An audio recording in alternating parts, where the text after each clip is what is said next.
Are we streaming tonight, Ian? Yeah, so we're streaming tonight. We're live. Well done. Thanks, guys. Wonderful. Wonderful in the background there. So, welcome to tonight's session. Good evening, everyone. Welcome. My name's Heidi. I'm emceeing and passing the mantle on this evening and giving out notices. Are there people in here who've never been here before? First time? Second time? Oh, welcome. Welcome, welcome. Just as a matter of course, if you've got your cell phone, if you could put it to silent or turn it off for the duration, that would be really good. Just keeps us from jumping up, hearing the noises. Tonight we've got the C-grade results and we're looking forward to those. Thank you, Nicola, for doing the earlier session with everybody. However, we do need a new C-grade coordinator because Nicola is doing other things with the with our club next year. So we would like not to have to shoulder tap, but if there's anyone who would like to take that role. Nicola, what does that mean? What does that role mean? What do you have to do for a coordinator? Would you like to just come and give a quick prompt? She wasn't expecting this. So just basically what I did tonight. So just basically meet and greet and introducing people to each other and coordinating what we're going to do that night. I mean, initially, we've actually got a bit of a program so I can help guide. It's not going to be like, I'm just going to hand it over and say, oh, yours, see you, bye. So we can take a good 3, 4, 5 months, however long it takes for you to get comfortable in the role. So it's organising a guest speaker, deciding what sort of tutorial you're going to do for that night, and just working out whether you want to do a practical session, a tutorial, or a guest speaker, and just working out a program to run that. So it's not a lot of work. It's also, I forgot about the judging, and organising a judge. We only have 2 competitions during the year, so it's not too onerous. And with C-grade, we don't need to go out and get external judges. We can actually use people within the club. So it's just a matter of asking somebody nicely if they will help judge the C-grade competitions, and then just coordinating those on the website, which we'll get tuition for. That's about it. Thank you. That sounds quite a good job. I might put my hand up for that. Yeah, taken. Oh, how about that then? I made you go through all that though before I put my hand up. So, would anyone else want to do that with me? Am I too scary? Maybe. Okay. So, okay, you can. What we've got also coming up, which is kind of a lead-in, is that we've got the AGM coming up on the 15th of November. And this is a good chance for you to, if you've got any queries or you want to put anything forward, you can do so. And you would address that to the secretary. So if you've got any issues or you want to bring anything up, I don't know if this is the type of thing you need to change at the AGM, but if someone could forward me and do me if you, do you need to do that, Ian? Okay. Is everyone happy with that idea? Does anyone not understand? Or don't be shy. You know, we're here to help. We're here to get the new committee, and get new people on board and change the flavour every now and then. Doesn't hurt to do that, does it? Cool. Moving on quickly. Next week we have got Ian for the 7 o'clock session. He's doing his talk on the building blocks of visual design. And following that, the next week, we've got another talk by John Suckling, equally on the same elements, maybe slightly differently on visual design for your photography. Really, really interesting and worth coming. Coming even if you think you know because sometimes there's always something to learn. This is what we find with our photography, always something new and exciting. Also on the stage in this red bag here, I have got, let me just read this out to you. I have got Canon A1E and accessories. Accessories are a Sigma 60 to 20 mils, Tamron 2 teleconverter, and a Sunpack Audio 301 flash. They are older, but if anyone would like to give a small hello waving, someone wants it. Oh, we're doing well tonight. Gordon, speak to your right hand. Brilliant. Okay, I'll leave that going. This is successful. This is a successful evening. This feels good, right? You bring it on. Okay. Yes. Yes, anybody like to show of hands? Who's really keen to get on the committee? They meet on a Monday? First Wednesday of the month before we start the show. Yeah, cool. I'm quite keen for that, actually. Yeah, I know. Gosh, it's a bit scary. I think I might have taken too much of something before I came on stage tonight. No, I'm only kidding. No, I had a really good day, and that's another story. Half a hand down the front here. I love that. Nicola's coming away from one job, jumping into the other. Half a hand. You don't only have the Wednesdays. That's good. Anybody else? It's really good to be at the grassroots of the committee, to understand and learn how we roll and all the things that happen and how we can get. No? Anyway, that's food for thought. If it needs to land with you, let it land, and then take some time to consider, because that's what it's really important to do. Moving on. I'd love to share this story of mine, but hey, let's move on quickly. One of our members, Stuart Klook, has invited people to go on Friday to photosynthesis. Is that right? He and 4 others are showing stories they've been working on. So it's a practical element of a component that they have done through this workshop. If you don't know about photosynthesis, and you can say it better than I can, please come along. 7:30 till 9 on Friday. So just go and see how books are made, how it relates in his photography, how they've created some amazing things. 4 of those 5 in total, 5 different people, 5 different ways, 5 different things going on for you.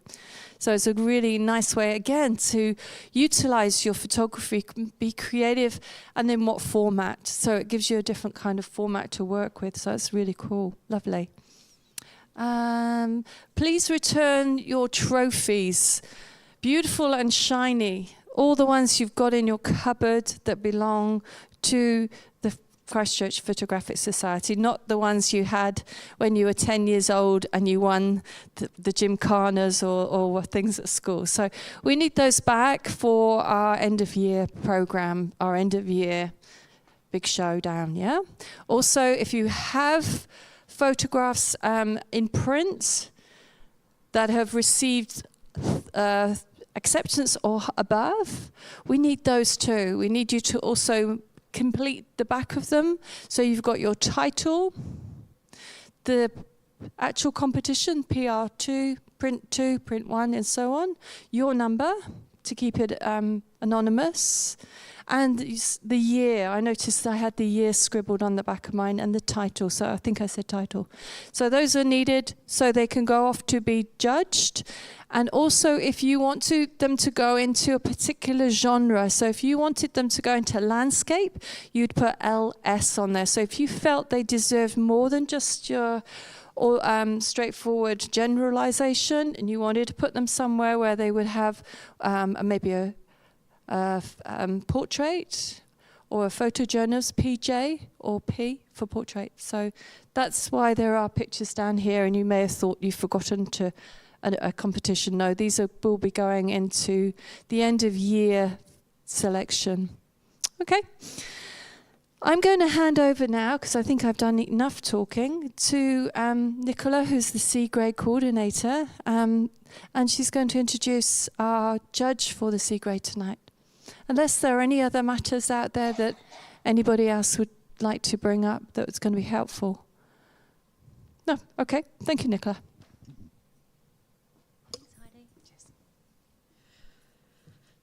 So I'd like to introduce Simon Forsyth, he's our judge that we've asked to do the C grade for tonight. A little bit of a bio about Simon. So he's had an interest in photography since he was 12 years old. He's read so many books, he developed so much of an interest in photography. When he left school, he continued to read everything he could about the subject, and in 1988 he spent a year studying a diploma in photography at the Training Centre in Christchurch. He's got a passion for landscape photography, especially in black and white, which he processes in his own digital darkroom. He prefers his own processes, his black and white work, as I believe that the part of the magic is the interpretation of the picture into the tones at the black and white. With colour, there is less room for interpretation as the colours have to be accurate, whereas black and white, there is room to shift the tonal range, and that's part of the place that takes within the digital darkroom. When he shifted to the digital some 19 years ago, one of the difficult parts was trying to create the same look that he got in the darkroom on a computer. However, the digital allows so much more to be done onto an image and is much more safer health-wise. He feels that the black and white brings something to the image that the colour cannot do. He had a professional studio in the Kapiti Coast for 16 years, and he processed all his black and white film and centred his own work up to 16 by 20 inches, ensured his main vision was translated right through to the finished work. He's an accredited judge of the Photographic Society of New Zealand, and he loves to pass on his knowledge to others. He's also a member of the New Zealand Institute of Professional Photography. He's available to tutor people who want to learn more about the fascinating subject of photography. He believes that photography is both an art and a science, and because it involves a vision and seeing an image, and a science because it can involve the use of chemistry and physics to create the image. If you want to know more, please come and talk to Simon afterwards and to discuss anything more. He also really enjoys portraiture, particularly families, but also couples and pets. Without further ado, I'd like to pass you over to Simon. Thank you.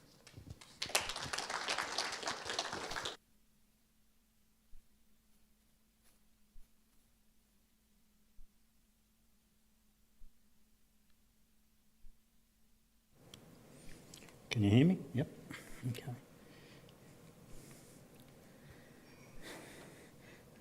Now the order that these are on the screen are not quite the order that I've got, so we might have a few sort of hiccups. Okay. The composition is okay here. It's gone to...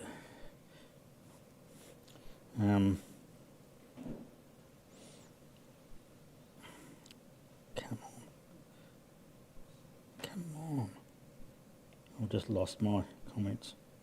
Yeah.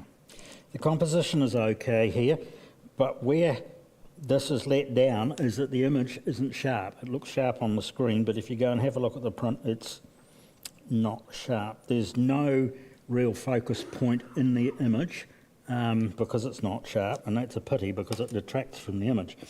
It does look sharper on the screen than the print, so possibly there was a problem in the printing, I don't know. I also suggest that you warm up the image a little. Not accepted.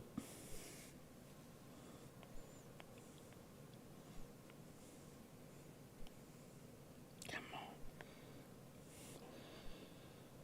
Impressions of autumn. I don't want it full frame. I would like to see this image darken somewhat, as this would make the colours richer. As it is presented, it looks overexposed. Also, the image looks unsharp. If that was your intention, then you need to make it more unsharp. As presented, it's neither one thing nor the other. I'm only getting half the comments here. And that was not accepted. Why am I only getting part of them?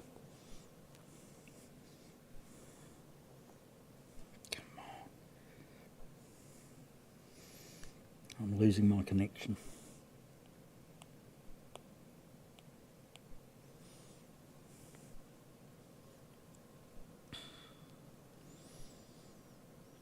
The placement of the boulders is good, and that can be hard because they are so random, and limiting the number of boulders that are visible in an image can be difficult. Depth of field is good here. The fact that you've been able to capture a bird in the image, which is right at the top in the middle, and it looks like a spot but it isn't, is good. Now, I'm only getting part of the comments here.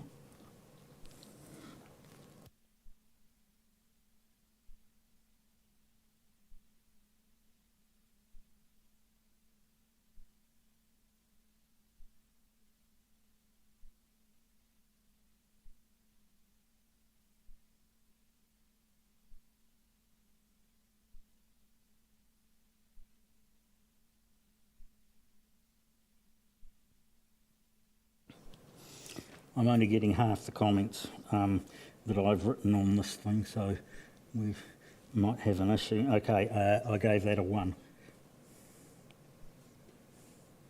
Next, please.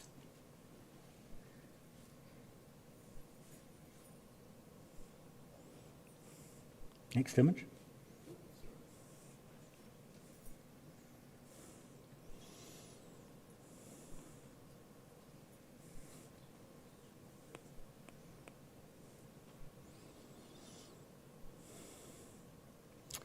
Looking north from Lawyer's Head, Dunedin. I wonder why it's called Lawyer's Head.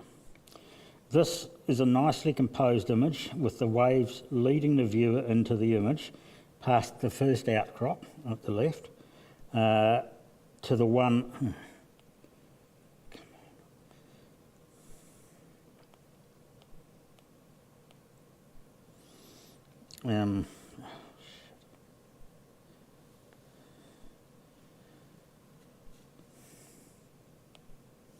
Flick.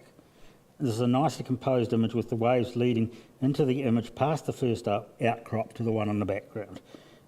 Exposure is good with tonal separation in the clouds, which is good because otherwise it would be just flat. I suggest that you would stop down to get more depth of field, but it is good. Gave that a 3.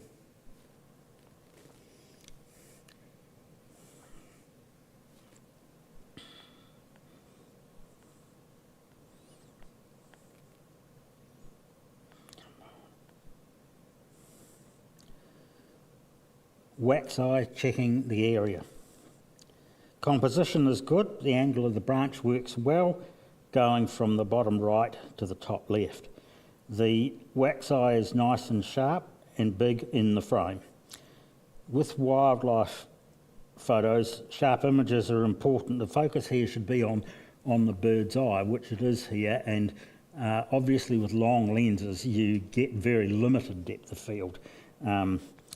So you have to be critical because even a slight movement of the branch, the wind affecting the branch will knock the whole thing out of focus. But this is done well. What? How did you get this? I don't know. You can read the first half, I'll read the second half. Next one.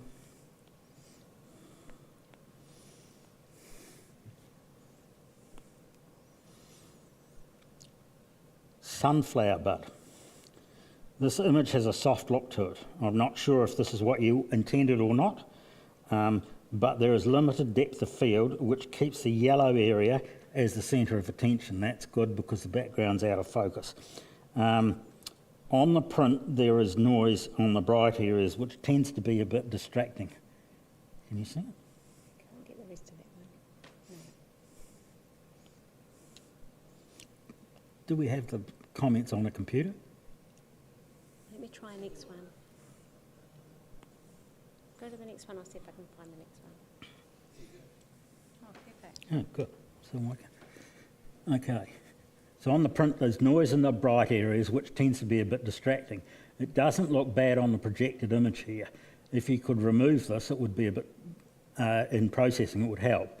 I would have removed the light area at the bottom right and right of the leaves because it is brighter than the background and tends to show up. And on the print it's around about here somewhere.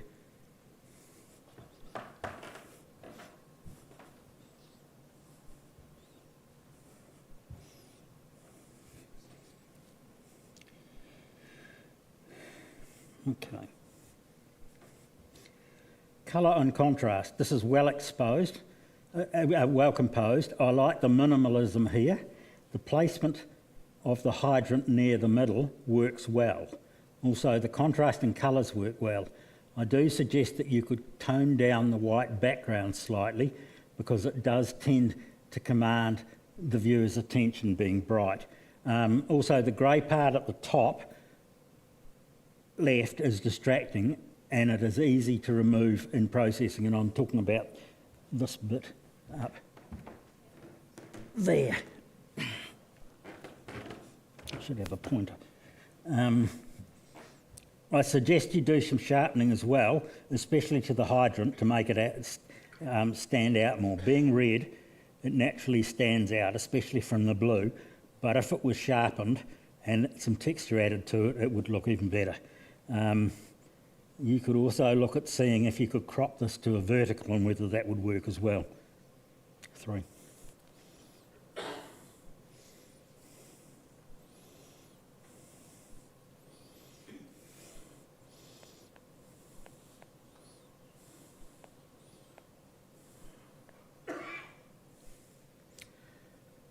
Avalanche Creek waterfall. I like the way that this is composed, with the waterfall going from almost to the top to almost to the bottom. On the print, there is a lot of detail lost in the shadows that can be seen here in the projected image, just particularly down in the bottom right. You need to be aware that because a projected image is backlit, it will remove more detail, it will reveal more detail in the dark areas than a print where the light is reflected off the image. This shows why it is important to calibrate your monitor and printer so that what you see on the monitor is near as you can get to what you see on a print. For the print, I suggest you add some light into the shadows to reveal all the detail that's there. The tones of the water are good and well controlled.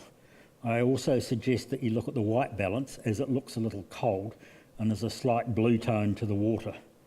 If you can go back and try and have another go and reprocess it.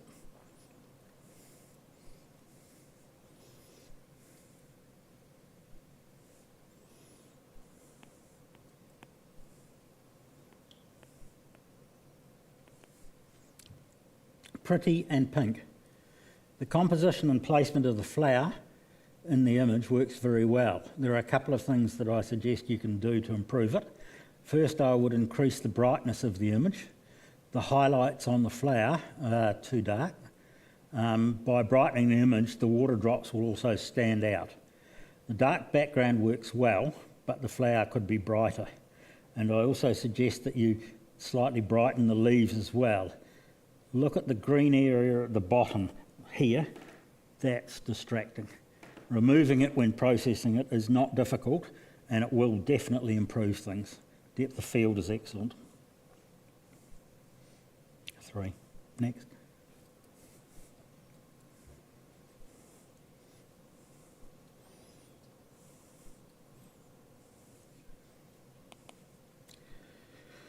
The use is called Last Light from Mount John number 2. The use of in-camera movement here is good. This is a good abstract image and just about any title would work. The fact that things zigzag across the image makes the viewer move around the image from bottom to top. So start there and move around. I think I would adjust the image slightly to give it a little more contrast, and I also suggest that you lighten the area just below the blue at the top, as for me it stops the flow, and I'm talking about this area here.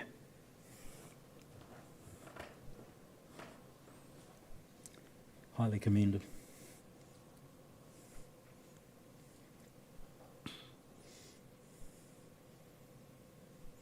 Last Light from Mount John number 1.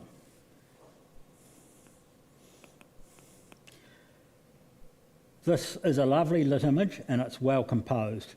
The road going across the midground from the left leads the viewer across the image. The road that goes from the bottom right corner also leads the viewer into the image, this one. I suggest that you could look at warming up the shadows slightly, as the snow has a blue cast to it. And I think you could apply some sharpening to the mountains in the background to make them pop a little bit more. On the print they're just slightly soft, but that's a nice image, highly commended.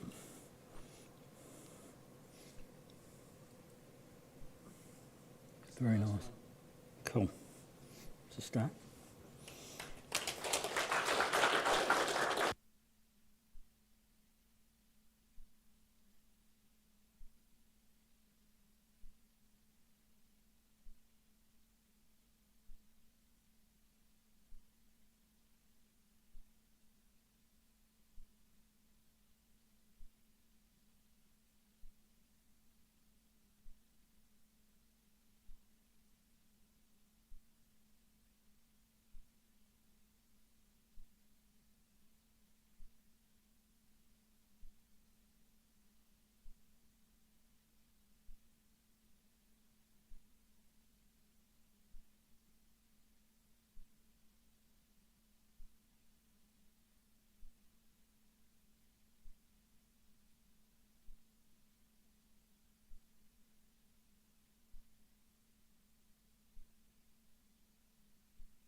Is that better? That's it. Okay. The fact that you've captured all the kids hamming it up for the camera is great. The framing's a bit too tight here, as you've cut the arm off the boy at the right and the arm of the boy on the left. Is there more of the image that you could redo the cropping? The processing is okay, however, if you look at it, there's a warm cast on the kids, and I suggest that you go and redo the white balance. If you look at the colour of the shorts, and it looks better on here than on the print, if you look at the colour of the shorts on the boy on the left, they have a warm tone to them. They should be neutral grey, and by using the eyedropper in the temperature section of whatever processing software you use, you'll be able to correct the colour. If you can, I would go back and reprocess this, and hopefully you can recrop it. When taking the image, make sure you look around the viewfinder to see what needs to be included and what needs to be cut out of the frame. This is something that you'll learn as you gain more experience. These aren't prints though, are they? No, they're projected. Projected images, right.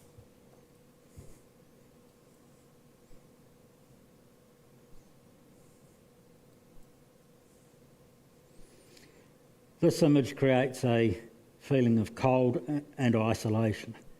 The position of the person is good. I do suggest that you could increase the contrast, as there is no black here and really no whites. The sea foam would be brighter and the person's jacket probably would be darker, so I would adjust it to create that. There is a lot of noise in the sky here, and I suggest that you can remove this when processing.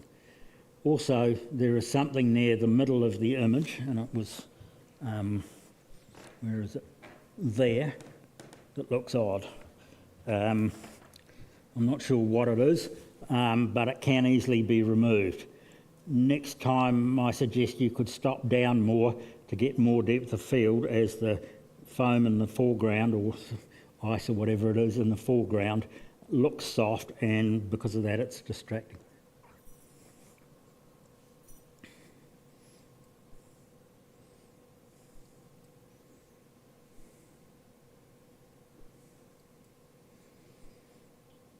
As with all wildlife shots, depth of field is limited due to the long lenses used and the necessity for high shutter speeds to stop the movement, both from the subject and the photographer. So it is important to get the focus right.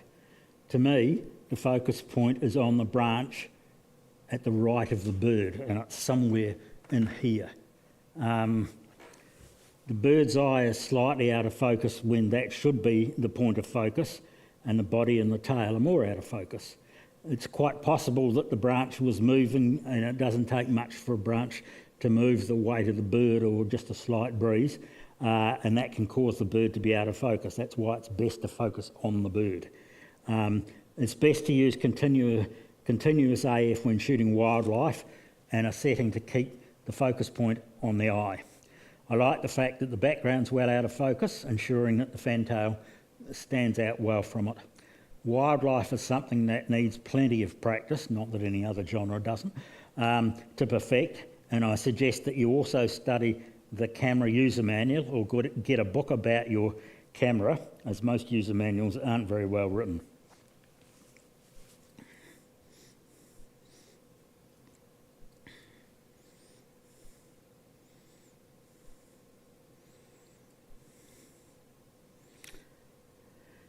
I thought this was well exposed, however I feel that some extra processing would help. The white balance is a little cold, and I'd warm it up slightly, as well as adding some vibrance to the image to make the autumn colours in the trees pop. The image would benefit from some clouds in the sky. As it is, the sky is boring and some clouds would break it up. I suggest you look at cropping off the sides here.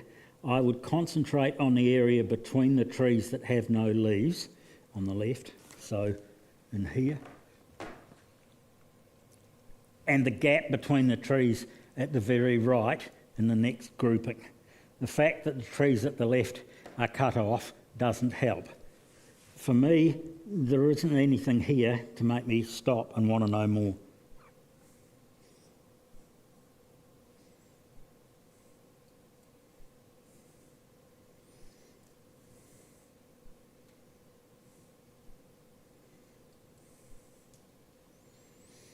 You've captured the huge wave in the background well here. Unfortunately, the background where all the action is slightly out of focus. It looks as though you've focused on the front part of the image and there isn't enough depth of field to ensure acceptable focus throughout the range. The focus seems to be somewhere around here. To help this, I suggest that you could have focused a third of the way into the image and stopped down more. If you need to maintain the shutter speed, then increase the ISO. If you had focused where the crest of the wave is about halfway in here, you should have been okay. Ideally though, focusing on the stacks, especially the right one, will give maximum impact.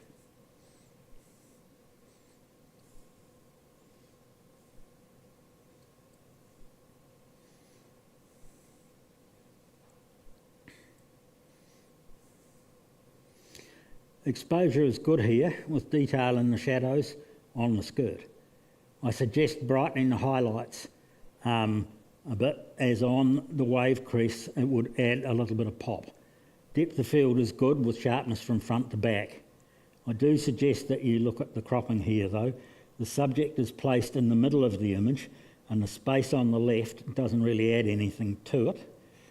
I would crop the bottom also to just below the reflection of the person and also take some off the top. So I'd crop it about there and take some off the top. And I would also crop a fair amount off the left so the space on the right was greater.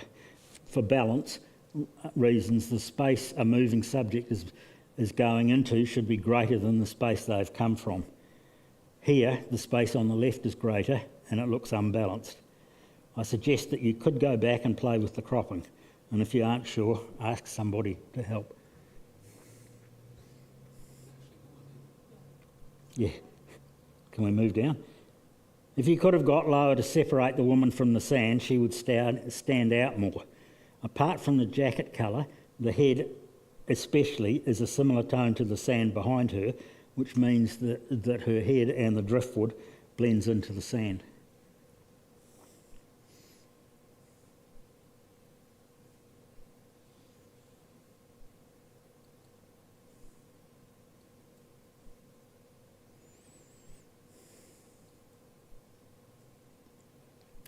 As you can see, with long lenses, the depth of field gets less the longer the focal length. The image doesn't look as though it actually has a sharp focus, but ideally the gull's eye should be the focus point. As you can see, the foreground is out of focus and the background gets blurry right behind the gulls. Composition-wise, where the near gull is large in the image, the one behind is a distraction. Firstly, because you can't see its head, and secondly, because its back end is cut off at the side of the frame. You could try cropping to just behind the front gull's tail and cropping some off the bottom so that the out of focus foreground isn't so obvious. High ISOs and high shutter speeds are usually a necessity with wildlife photography to ensure the image is sharp. It takes a lot of practice, so keep trying.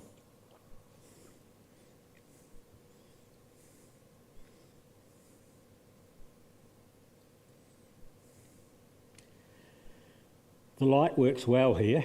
The softness of the foreground is good, however it appears that you've focused on the background. If you were aiming for the soft look, then I would mask the hills in the background and reduce the clarity there. The point of focus seems to be in here somewhere. There's a lot of empty space at the bottom of the image. The centre of interest is around the ducks and the cluster of trees with the orange bush. I suggest that you crop this to the edge of the duck on the right, so here, and the third duck in from the left. I would also crop to just below the ducks at the bottom. This will give the image more impact.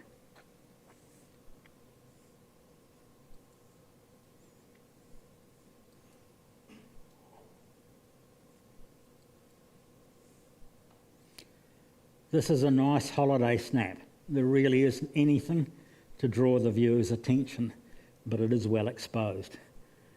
If there was a boat in the water that was reasonably large, that would add interest. Because the sky is blue without any clouds, apart from at the very left, it draws the viewer to it, but there's nothing to keep the attention. If there were some white clouds in the sky, it would make it more interesting. While travel brochures like skies with no clouds, visually they're boring. If you crop the left off to near the high trees, and I'm talking about here, and some off the bottom to make a panorama shape, it would remove some of the emptiness of the water and make it look good.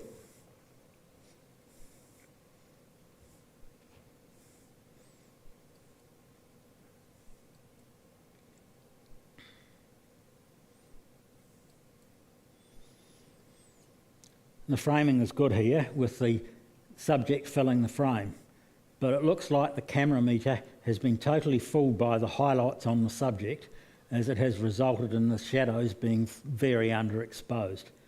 You could adjust the image in your processing software, however you will end up with quite a bit of noise in the dark areas. I assume this is not the effect you are aiming for. For me it doesn't work because the contrast is too much. If you had increased the exposure by about 400%, in other words 2 stops, you would have had detail in the rest of the image and the noise would have been reduced in the processing.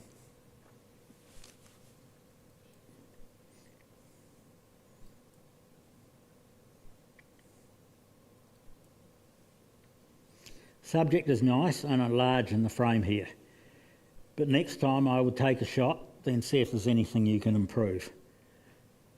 The shoulder of the person on the left is very distracting, very bright and out of focus. If you could have got closer so as to remove the person on the left, it would have improved the image.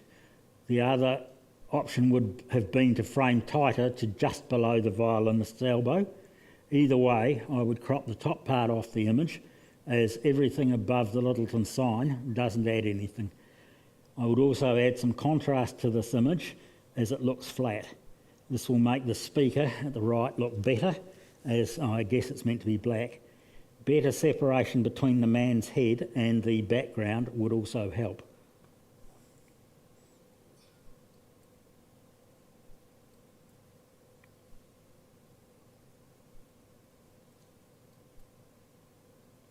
The tight framing works well here, as there are no distractions.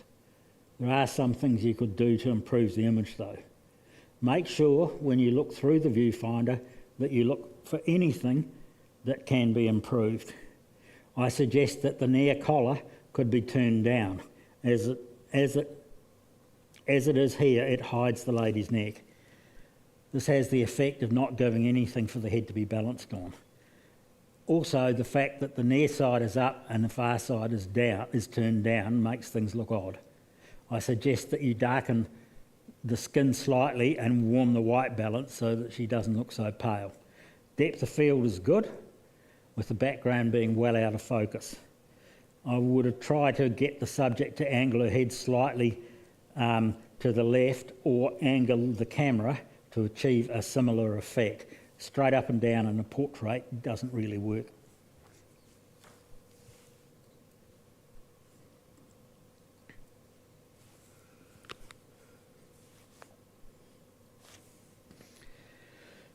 This is well seen and executed. It's well composed. The exposure is good, although you could see if the brightness could be increased without losing anything in the highlights. This is an example of an image that could work in black and white. There isn't much colour here, and the main components are shapes and textures, which work in black and white. I suggest that you look at straightening the image. If you look at the right door, and it's down here, it's leaning, which looks odd. By straightening this, you will tip the left up, but that won't look as odd as the angle of the door. You could also look at correcting the lean on the tree. And I suggest that it's worth going back and seeing if you can reprocess things to improve them.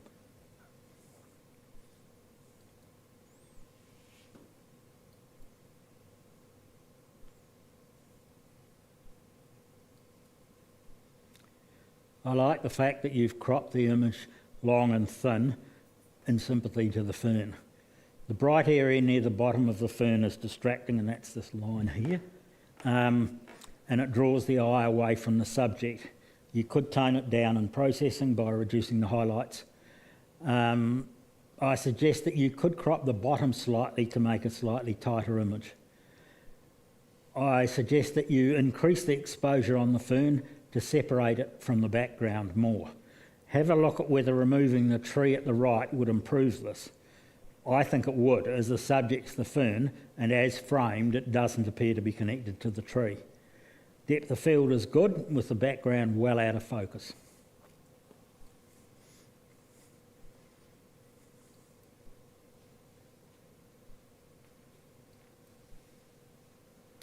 The way that you've cropped this works well. The fact that you have opted not to include any horizon keeps the viewer in the subject area. You could maybe look at cropping a little more off the top. I suggest that you look at the processing here. For me, it would benefit from increasing the brightness of the water, especially in the creek leading to the sea. And maybe you could increase the contrast to make the person just a silhouette. If you look at the image here, there are no whites, so an increase in contrast would help. I would remove the sticker that comes out of the water at the bottom, and it's that one, and it's obvious when you look at the image close up. At first it looks like a fault, but it isn't, so it needs to go. Also, I would clone out the gull at the left, since it's only there partly and doesn't add anything to the image, and it's about between a third and a half the way up at the left edge.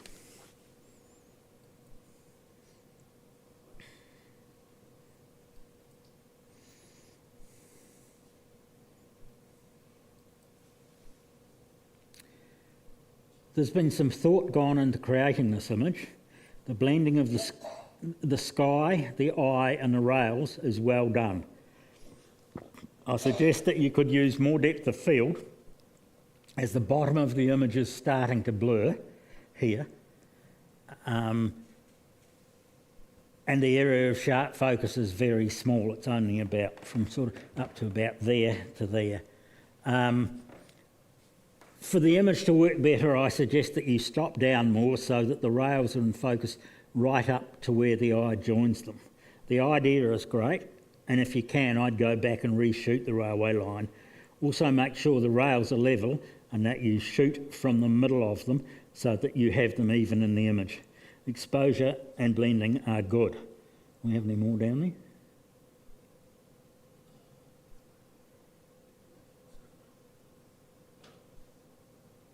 No? Okay. Good imagination, that.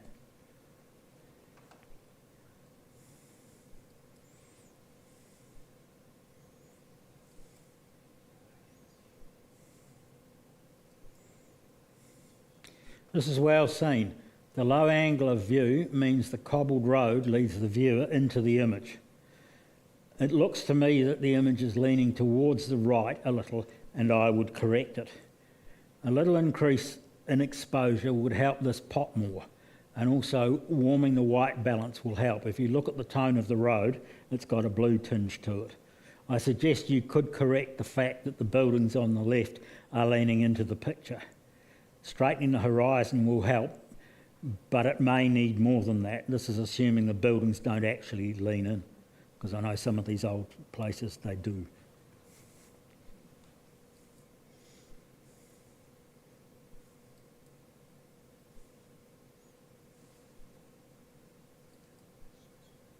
I like the chaos here. Look at cropping the left slightly to remove the bigger monument at the edge of the image. Also look at whether you could crop the right so the monuments at the back are removed. It's important to look around the viewfinder when taking an image for distracting elements. You can always take a shot and then recompose, and I suggest that that probably is beneficial. The image would benefit from either focusing nearer the cross or stopping down to get more of the front of the image in focus. The big cross at the bottom and the yellow flowers are soft, and because of their location in the picture, they're distracting. I would look at turning this into a black and white image, and then you could change how the colours are perceived and how they appear tonally, and you could maybe create a more moody look.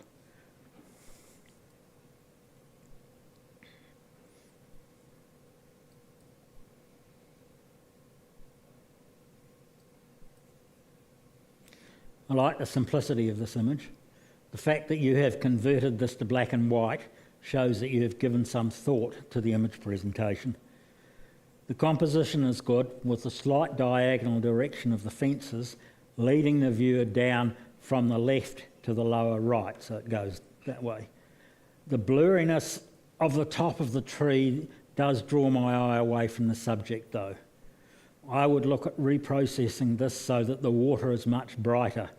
This will give more contrast between the fences and the water and make it pop. At the moment they're just a series of greys.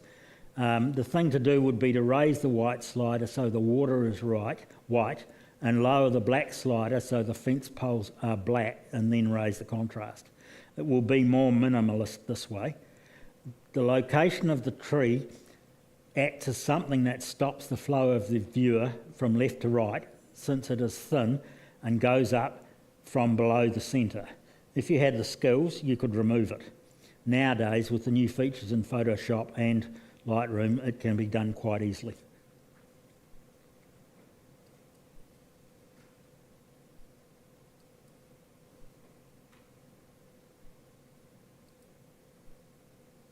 I like that the subject is large in the image.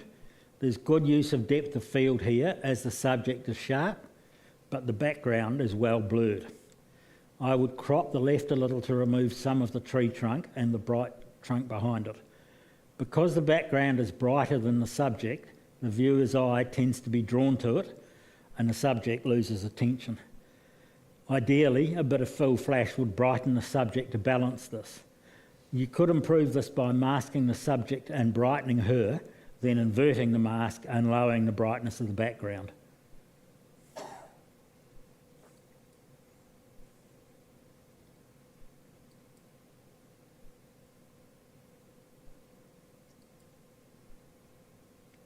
I like the use of movement here as it creates an ethereal feel.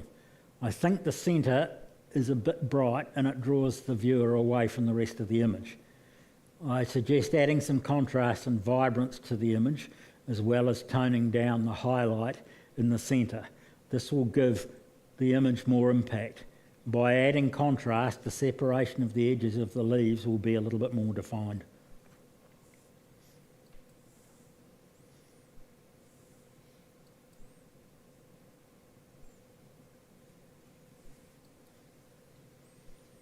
The image is nice and sharp, with a good use of depth of field, ensuring that the background is well out of focus. There's good use of space here, with the left giving the monkey more space to look into. I suggest that you may want to darken the monkey slightly. There is an appearance of noise on the monkey due to the texture of the fur. By softening this slightly, it will remove that appearance. I also suggest that you darken the bottom rail in the image, as it is bright and out of focus, and it's a distraction.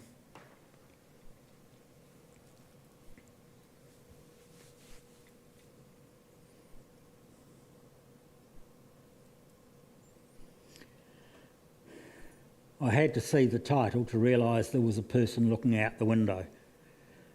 Exposure is okay, but if you brightened it up a bit and added some vibrance to make the colours pop more, it would help.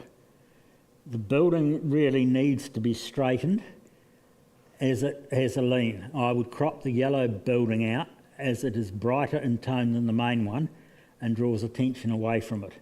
If the quality was in the image, then I would crop so that just the 8 windows and the door were in the image. The other option would be to just frame the window with the lady in it. Obviously you can't do that from a moving boat.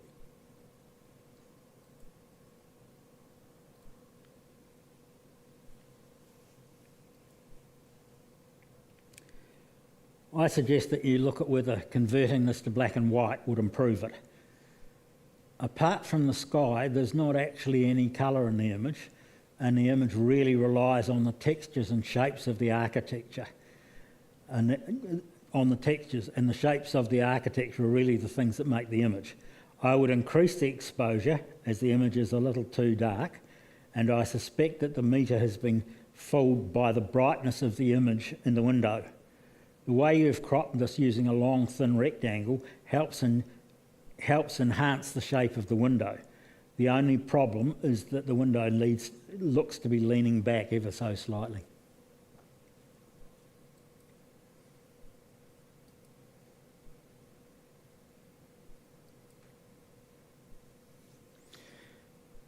I'm not sure what the subject is here, the poppies or the building. If it's the building, then I would crop the bottom off to just under the white flowers here, and try to remove those by cloning. This will place more emphasis on the building. I would also have more space at the top so the spires aren't cut off. Also, I would crop the left to just left of the dome. If you are wanting to emphasise the poppies, then I would crop the building to remove anything above the top of the stone frontage. This will make the poppies dominate. The image is well exposed, with the sky having good detail. Not knowing the colour of the stone though, I suggest that maybe you could brighten it a little.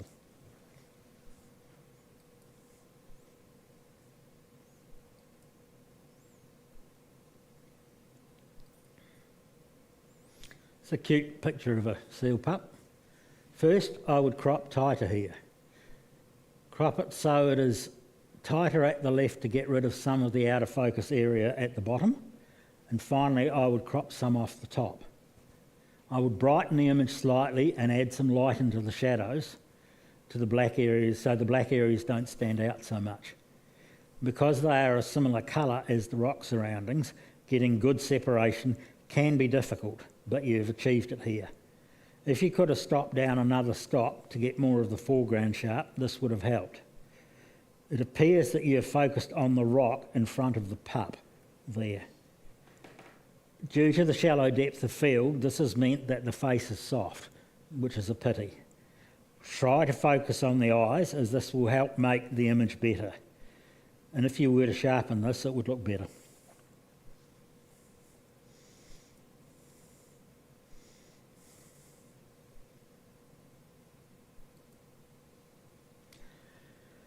This is well exposed and captured. You could darken the background slightly to make the birds stand out more. The fact that the background is out of focus helps separate the birds from it. I suggest that you could crop this more. I would crop some off the left and right and the top. And finally, I would crop a little off the bottom. The placement of the birds in the middle works as one is looking to the left and the other to the right. If they had been placed anywhere else, it would have looked unbalanced. And I think I'd add a little contrast to make it pop more.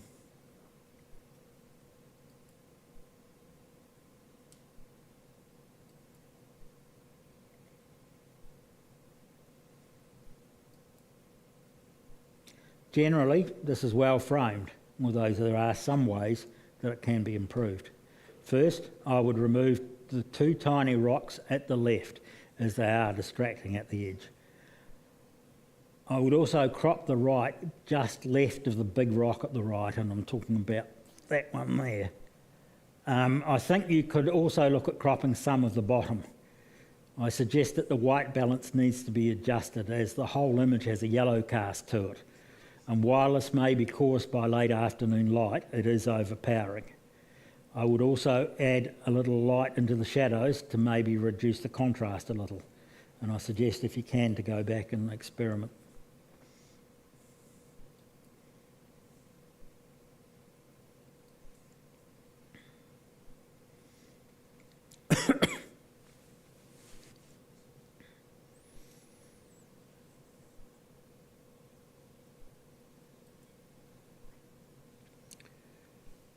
This image is well framed and captured. I like the fact that you've left space at the front of the subject for him to move into. There is good use of panning to blur the background while keeping the subject reasonably sharp. This helps convey a feeling of movement. The forks and mud guards in front of the subject are a little distracting, as is the far competitor. This one is solely because of the colour of the helmet and the jacket that he's wearing. Red and some blue tones tend to stand out more and can be distracting. Ideally, in a situation such as this, try and concentrate on the leading competitor, as there tend to be less distractions.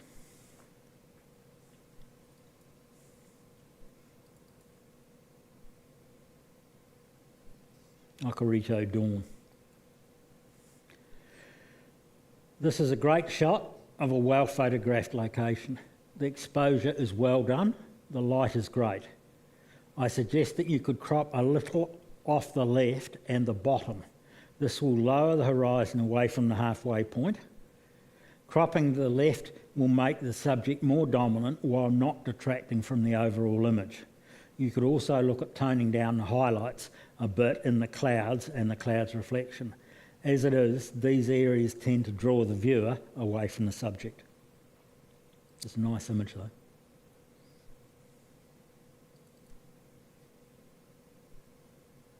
Morning sun on mud flats. I like the fact that you've seen the light here and used it. The colours are great and the exposure is good. As the subject is mud flats, I suggest you look at cropping most of the sky off. When taking images like this, it's a good idea to take the one shot, then see if you can improve it. Maybe a slightly higher point of view and pointing down would help reveal more of the shapes and the texture of the mudflats.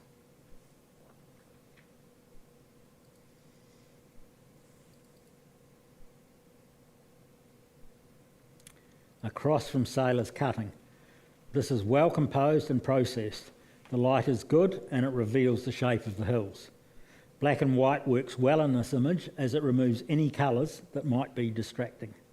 This ensures that the light and textures create the image. I would look at maybe toning down the white cloud slightly so that they don't distract so much. Apart from the sky, the image is well processed.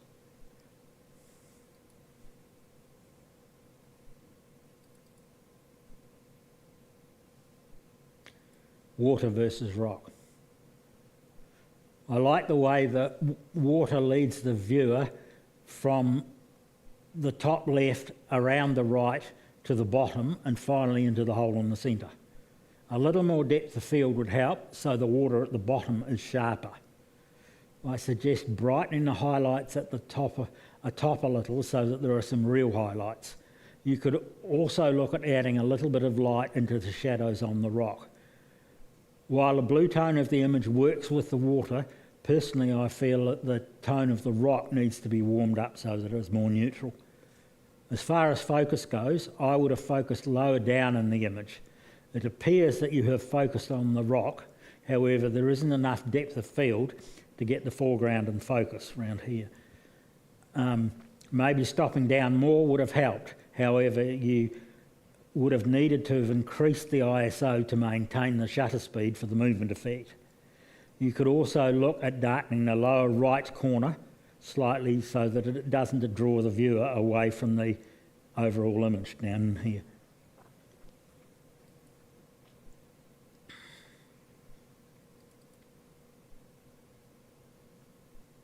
Milky Way core, Loch Cameron. This is well captured. Astrophotography can be a difficult thing to get at first, but you have the basics down well. Exposure and processing is excellent. The use of wide angle or multiple images to create the vertical panorama is great. The only thing I would like is a little bit more at the bottom for balance. The Milky Way is well captured and looks great. Well done.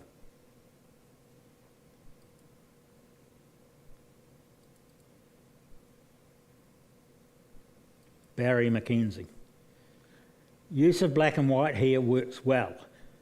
The tones in the face are excellent and reveals the texture in the face and beard. Was it taken at a workshop? I suggest you look at cropping. The left is nice and tight against the hat, but there is some empty space to the right of the hat, which being black doesn't add anything to the image. Have a look at how this looks with the right side cropped somewhat. You could also look at whether adding more space at the top so the rest of the hat is there will help. It may not. Focus and depth of field is good with the eyes and face in focus, but the ears being out of focus. This helps as they don't draw the viewer the way they would if they were sharp. You could look at darkening the ear on the right side a little to remove its brightness.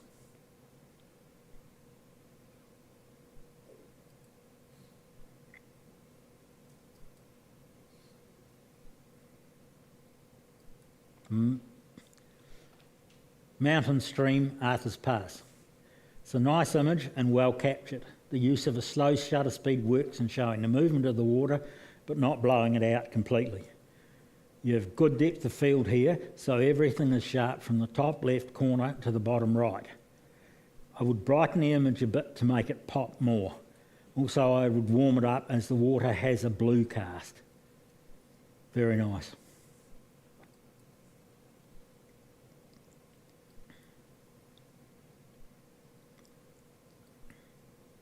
Above the clouds. This is well seen. You've obviously given some thought to processing the image given that you have made it black and white. This works for this image. Framing is well done and it doesn't need any cropping really. I suggest that you look at doing some more processing here. I would increase the exposure by around 50%, i.e. half a stop, and increase the light and the shadows by around 10% and the whites by up to 10%. While slightly darkening the blacks. This will add a little bit of punch to the image but not change the overall effect that you are trying to create. Well seen.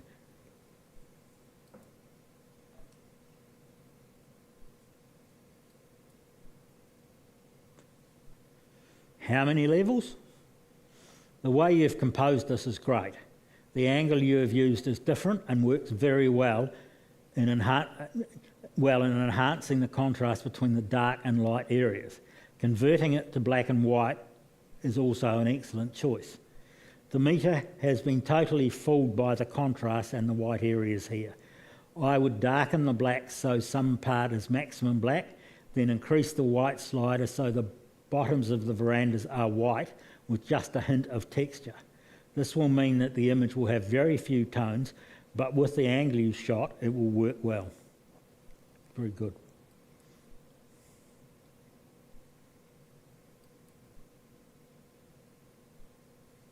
That Wanaka tree. I like this because it's a bit different from all the other images taken of this subject.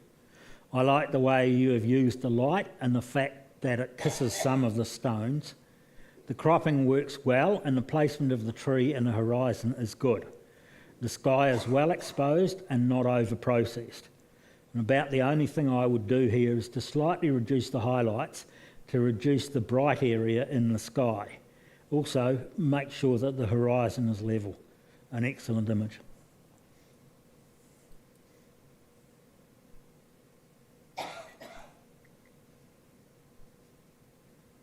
Rainy Cashel Mall. The use of the movement here works well. I like the abstractness of this. Composition is good and the square crop works well. I suggest that you brighten the image a bit and make the ground whiter. Also, by opening the shadows and increasing the vibrance, you will make the image pop more. This reminds me of some images of French street scenes that were popular in the 1960s and had this sort of feel. Very nice.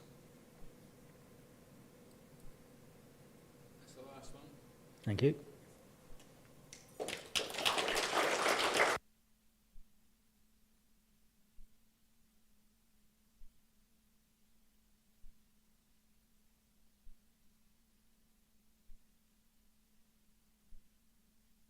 Yep, it's working. Simon, thank you very much. That was very valuable critique. I think everybody would agree. We've got some certificates here that we would like to give out. We'll start with, which ones do you want to start with, Ella? Yep, sure. Okay, sure.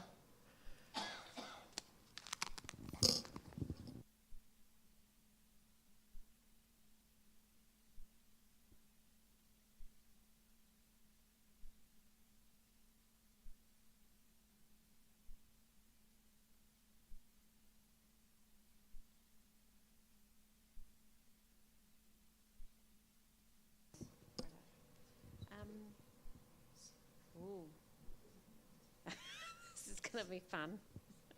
Hang on.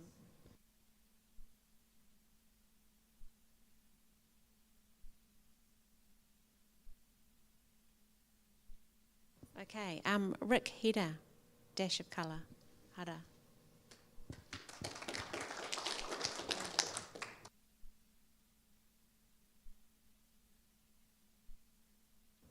The Indoor Tree by Vince Morton.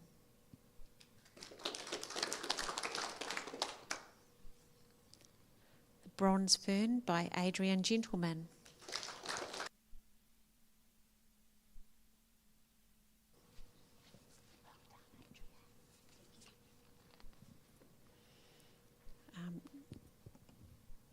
Channel Crossing by Denise Fuller.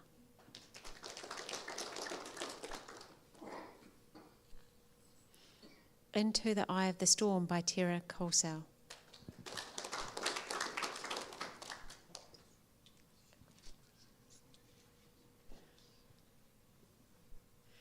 Sunday Morning in Rothenburg, Ob die Traube by Pip Wright.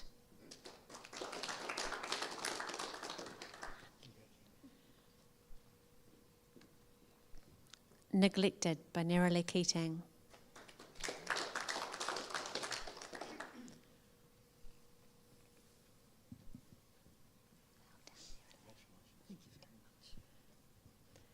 Oyster Farm by Heechin Kim.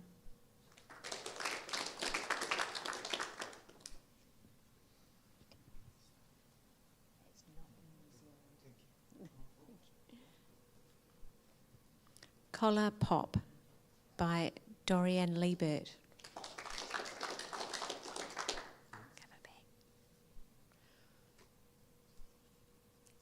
Sunset Coast Greenery by Wayne Dixon.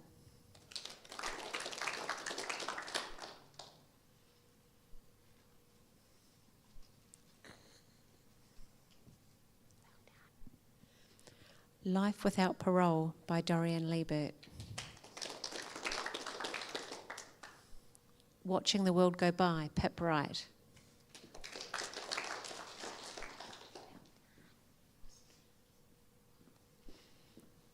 Art Centre Reflections, Angela Moore.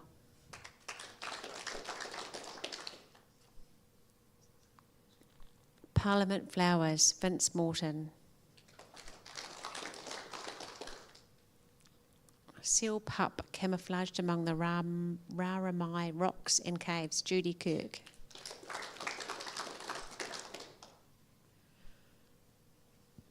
Well done, Judy. Together Forever by Kay Miller.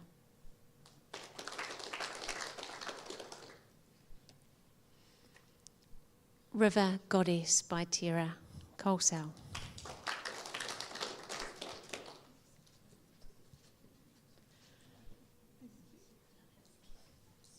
Off the Line by Connor Gracie.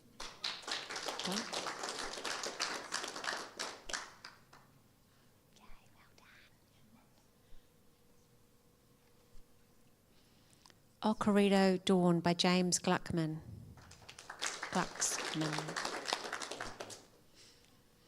Morning Sun on the Mud Flats by Kara McConaughey.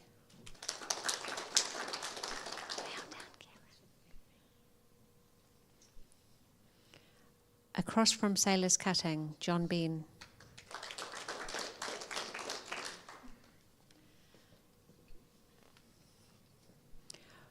Water versus Rock. John, come back.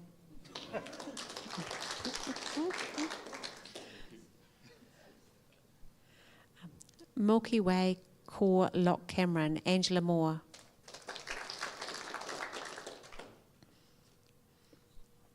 Barry Mackenzie, Shirley Wilson.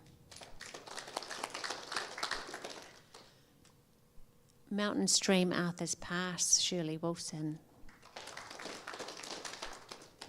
Above the Clouds, Hee Chan Kim.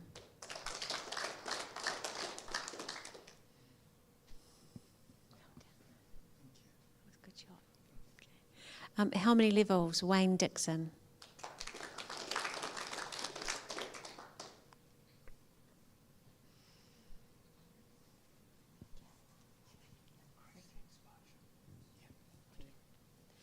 That Wanaka Tree, James Glucksman.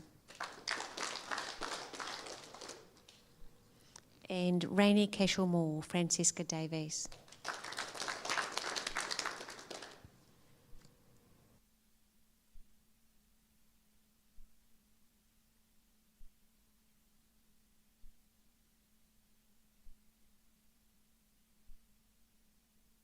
We'll just move straight on to the prints as soon as Ellen's ready.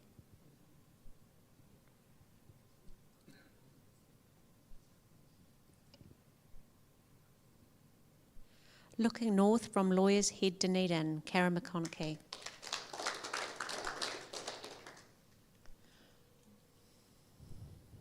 Wax Eye Checking the Area, Neroli Keating.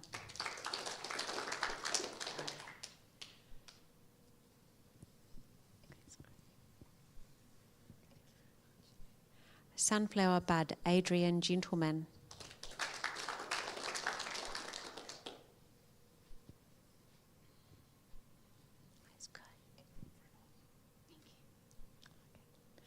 Colour and Contrast, Hee Chan Kim.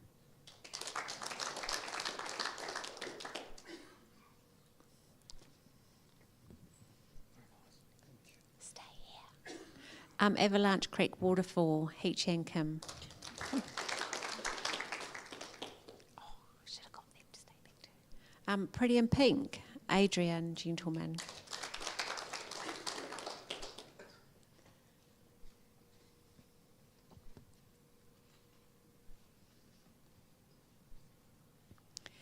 And Last Light from Mount John number 1 and Last Light from Mount John number 2, John Ben.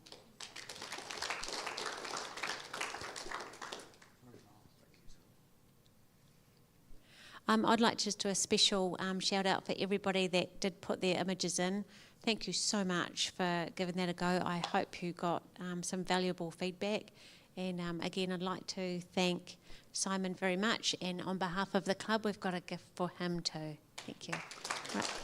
Thanks again, and I'll pass it over to Heidi for MC.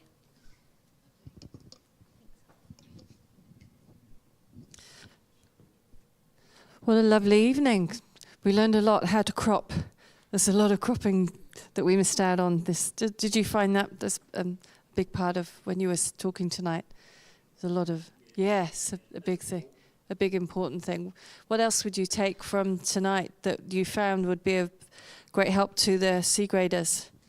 If you were just to summarise your judging. Mostly when I'm judging, most images are about half a stop underexposed in general. So lift them a bit. Cropping and watching for distracting elements is another big thing, and that's why I suggest you take a shot, look at it, take a shot, and then look at it either on the camera or in the viewfinder. See how you can improve it, because you will miss out on elements the first shot that you take, and then you'll look at it again and think, oh yeah, that doesn't work, or it needs to be removed, or I need to shift. And digital photography doesn't cost anything apart from the equipment, so keep going and changing one thing and take another shot until you get to the point where you're satisfied with it. Also, in some cases, shoot a little bit wider than you anticipate, so you do have room to crop afterwards, because if you shoot too tight, you can't make it bigger. That's great. Thank you, Simon. Thank you very much. So, yes? Oh, yes. Please remember to take, if you are here, take your prints away with you tonight after we finished. Maybe we'll have a real quick look at your images before we leave, but afterwards that would be lovely if you could take them down. Thank you. Oh, there we go. Wonderful. Now, just as something that might be of interest to you guys, last Saturday I went on a walkabout around Littleton, and it's to do with the Heritage Week, or there's 3 weeks actually, things that they're doing in Christchurch. The walkabout was really interesting because what they had was photographs of places in and around Littleton to Cass Bay. And they put up stands, and on the stands you've got the picture, which was probably taken around 1850 or, the early 1900s. And the stands have got the picture, and then they've got this empty square. And when you look through the empty square, you can see what's there now. So it's put in a location of interest. And you can have guided walks with this, I call him an old sea dog. He's the guy that runs the steamboat, the tugboat in Littleton. So he's just 4th generation Christchurch. He's just a knowledge is phenomenal. Well, I had 2 guides. I had him and another guy. I think it's Malcolm was his name, from the museum. And there were only 2 people, myself and one other, of this walkabout. So we had them for 3 hours on Saturday, and it was amazing. And you get all the history, and you also see the photographs. So being a photographer, you're really keen seeing how things were taken back in the day, because the history is really quite interesting.